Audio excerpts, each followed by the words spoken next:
اپنے ہی مدرسے میں اپنے طلباء کے درمیان غیر مسلموں کو بھی رکھتے تھے۔ یعنی امام جعفر صادق علیہ السلام کی یونیورسٹی میں، آپ کی انسٹیٹیوٹ میں مذہب کی قید نہیں تھی۔ تو یہاں پہ وہ انگریز مورخ حیران ہوتا ہے کہ یہ کیسی شخصیت تھی اس زمانے میں، اور آج یہی قانون پوری دنیا میں اپنائے جاتے ہیں کہ علم میں کسی مذہب کی، کسی فرقے، کسی بھی قسم کے مسلک کی کوئی ایسی امتیازی صورت نہیں ہوتی، علم سب کے لیے۔ تو یہاں پہ وہ امام صادق کو مثال بنا کے کہتا ہے کہ امام صادق وہ پہلی شخصیت ہیں کہ جو اتنے عارف ہونے کے باوجود اپنے تمام طلباء کے درمیان ایسے دیگر طلباء کو بھی رکھتے تھے جن کا تعلق اسلام سے نہیں تھا، اور کتنے ہی غیر مسلم افراد طلباء امام صادق کے انسٹیٹیوٹ میں پڑھا کرتے تھے۔ تو یہاں پہ اس کی حیرانی اور بڑھتی ہے کہ امام صادق نے اپنے علم کے ساتھ ساتھ ایک انسانیت کا درس یہ دیا کہ علم سب کے لیے ہے، اور علم کو بنیاد بنا کے دین کی ترویج کی۔ اور یہی امام صادق کی شخصیت اور ان کی ہستی کے حوالے سے پوری دنیا حیران ہے کہ امام نے جس طرح علم کی ترویج کی، تو آپ نے دین کو علم کے ذریعے پھیلایا، آپ نے علم کے رستے دکھائے، علم کے دروازے دکھائے۔ اور پھر یہاں پہ امام صادق علیہ السلام کے عرفان کی گفتگو کرتے ہوئے وہ لکھتے ہیں کہ امام صادق کے عرفان کے فلسفے میں ترک دنیا کا کوئی تعلق نہیں تھا۔ یعنی آج آپ دیکھتے ہیں، اور بہت سے عیسائی مذہب میں بھی یہ چیزیں ہیں، اور کئی جگہ ہمارے یہاں بھی پائی جاتی ہیں مسلمانوں میں، کہ دنیا ترک کر کے جنگلات میں نکل گئے یا کسی کونے میں بیٹھ گئے، اور پھر جو ہے وہ عبادتیں اور دنیا کو چھوڑ دیا، اپنے ارد گرد کے لوگوں کو چھوڑ دیا، سوسائٹی کو چھوڑ کے، اور پھر اللہ کو تلاش کرنے نکلے، جو ہم موویز میں بھی دیکھتے ہیں، ہندوؤں میں بھی دیکھتے ہیں۔ تو وہ یہ کہتا ہے کہ امام صادق کے عرفان میں اس چیز کا کوئی تعلق نہیں تھا۔ یعنی ہمارے ائمہ نے جو ہمیں توحید کا رستہ بتایا، اس میں یہ کوئی ایسی گنجائش نہیں تھی کہ آپ اللہ کو پانے کے لیے یا خدا کے عرفان کے لیے آپ صحراؤں میں نکل جائیں، آپ جنگلات میں چلے جائیں، آپ دنیا کو چھوڑ دیں، آپ پہاڑیوں میں نکل جائیں، نہیں۔ تو امام نے فرمایا، اور وہ چیز کو نقل کرتا ہے کہ امام ترک دنیا کے خلاف تھے، کہ اس طرح سے تم دین حاصل نہیں کر سکتے، اس طرح سے تم خدا کو حاصل نہیں کر سکتے اگر تم اپنی دنیاوی ذمہ داریوں سے یا دنیاوی امور سے دور ہٹ جاؤ۔ کیونکہ یہ وہ زمانہ تھا کہ جس زمانے میں مسلمان اور عیسائی کافی ایک دوسرے سے ملنے جلنے لگے تھے، اور کافی قربت ہو گئی تھی، کیونکہ اسلامی سلطنت پھیل گئی تھی۔ تو اس وقت میں ایسی بہت سی چیزیں عیسائی مذہب سے مسلمان مذہب کا حصہ بنی، جس میں آپ مسجدیں دیکھ سکتے ہیں، اسپیشلی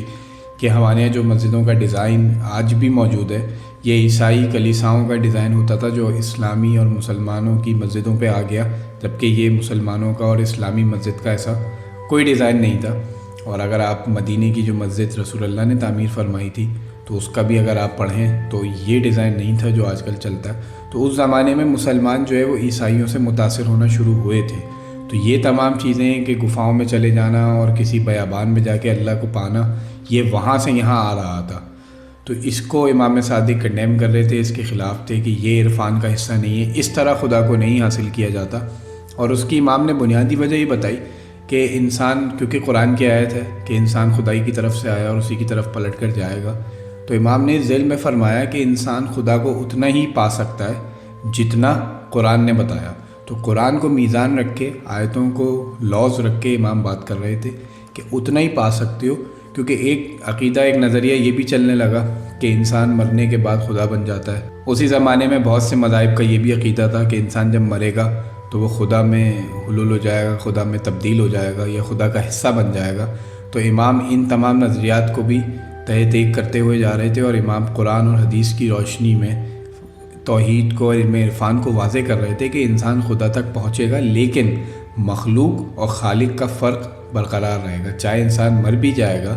تب بھی جب وہ اس کی بارگاہ میں پہنچے گا تو وہ مخلوق ہی رہے گا اور خالق رہے گا۔ ایسا نہیں ہوگا کہ انسان خدا بن جائے یا خدا انسان میں آ جائے، ایسا ممکن نہیں ہے۔ تو یہ وہ بنیادی چیز ہیں جس کو امام توڑ رہے تھے۔ اور آج آپ دیکھتے ہوں گے یہ جو میں نے باتیں کی، اب جو لوگ جانتے ہیں، تو بہت سے ایسے فرقے موجود ہیں ہمارے یہاں جہاں یہ تصور اب بھی پایا جاتا ہے کہ تجھ میں خدا اور مجھ میں خدا، مجھ میں میں اور تجھ میں میں، اور اس طرح کی باتیں۔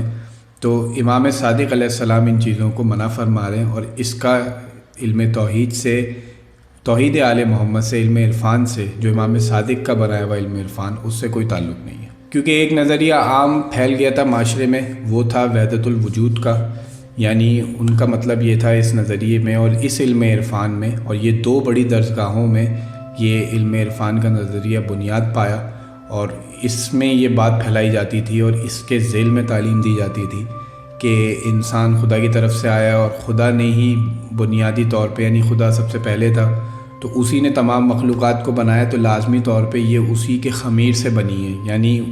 مخلوق میں اور تمام جو عالمین ہم دیکھتے ہیں ان چیزوں میں جو اثرات ہیں وہ خدا کے موجود ہیں۔ تو ایک دن یہی سب واپس خدا میں چلا جائے گا، اس لیے خدا کی عبادت کرو یا ان چیزوں کی عبادت کرو۔ اور اس نظریے کے تحت انہوں نے آگ کی، پانی کی،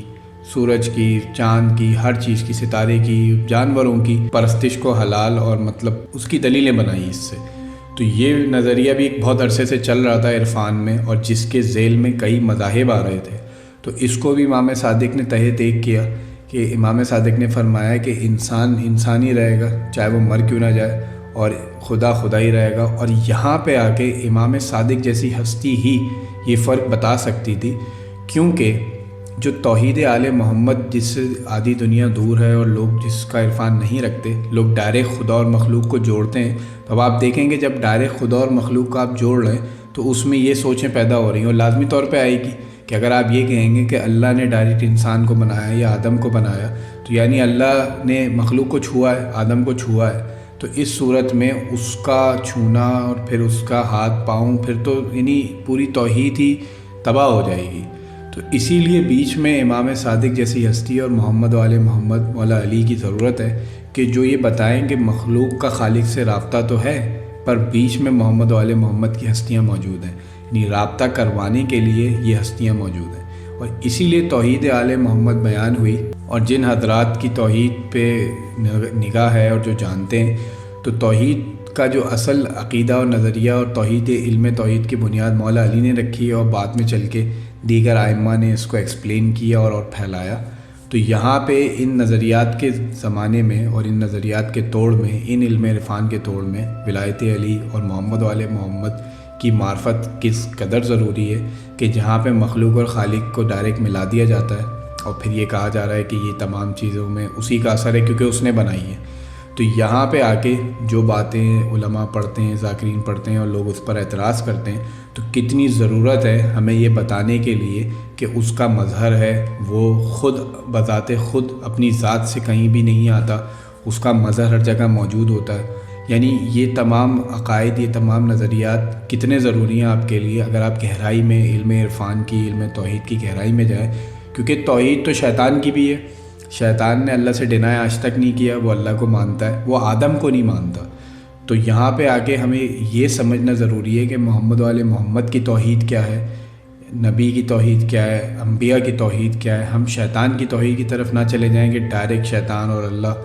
کا واسطہ ہو جائے اور بس اللہ ہے اور بس اس کے آگے پیچھے کچھ نہیں ہے۔ نہیں، ایسا نہیں ہے، شیطان کو اختلاف آدم سے ہے۔ تو اسی لیے ہمیں توحید آل محمد کو سمجھنا ضروری ہے کہ یہ کس طرح توحید کو بتاتے ہیں، یہ کس طرح توحید کو سمجھاتے ہیں، اور ان کا قرب کیا ہے اللہ سے، اور ہماری پہنچ کہاں تک ہے۔ کیا ہماری اتنی پہنچ ہے کہ ہم ڈائریکٹ اللہ تک پہنچ سکیں؟ نہیں ہے، ڈیفینیٹلی ہم نہیں پہنچ سکتے۔ ہماری پہنچ آل محمد تک ہی ہے۔ اسی لیے آخر میں ویڈیو میں عجیب بات آپ کو بتاتا چلوں گی، جب آپ نماز پڑھتے ہیں اور نماز میں آپ نیت کرتے ہیں کہ نماز پڑھتا ہوں میں 2 رکعت واجب قربتاً اللہ، تو ہم اللہ کے قرب کے لیے نماز پڑھتے ہیں، ہم اللہ کے لیے نہیں پڑھتے۔ اور اگر ہم اللہ کا قرب تعین کر دیں تو اللہ کسی جگہ پہ محدود ہو جائے گا۔ تو اس کا قرب کیا ہے؟ آل محمد۔ تو ہم نماز میں دعا یہی مانگتے ہیں کہ ہمیں آل محمد کے قریب کر دے، اور وہی ہمیں اصل توحید سمجھا سکتے ہیں، اور وہی جانتے تھے ان توحید اور اس عرفان کے رموز۔ اسی طرح ویڈیوز کو دیکھتے رہیے، اور کوئی چیز پسند آئی ہے تو ضرور مجھے بتائیے گا، اور کچھ ایڈ کرنا چاہیں تو وہ بھی آپ کمنٹ میں لکھ سکتے ہیں، اور انشاءاللہ اسی طرح سلسلہ چلتا رہے گا۔ اور یہاں سے علم عرفان کی ایک ونڈو مجھے مل گئی، تو اب انشاءاللہ علم عرفان پہ بھی بات کریں گے۔ تو اسی طرح ویڈیوز کو پسند کیجیے۔ Thanks for watching.